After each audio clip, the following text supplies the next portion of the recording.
For checking po ng kung marumi yung inductor, ito po yung isang pamamaraan ng pag-check.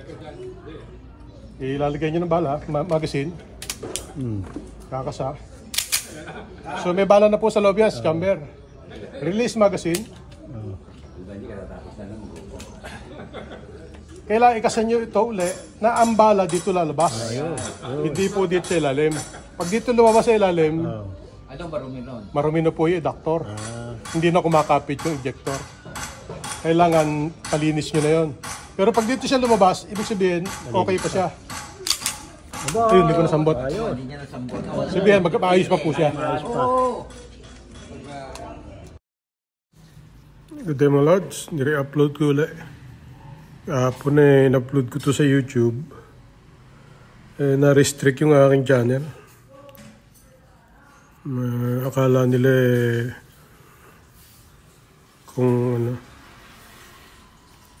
Kaya po tinanggal ko yung sound kasi na-copyright yung sound eh. Pagtanggal po ng ano music. Ayun, kakasan yung ano. So nag-voice over ako dito sa Kaprason to.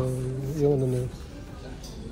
Problema yung Facebook na mayroon akong restriction. Panoorin nyo sa YouTube. Tinanggalan din ako ng star. Pag tinulak niya, mabababa na yun. Ito po naman ay for tutorial lang. Hindi mo kayo cartridge pare. Thank you.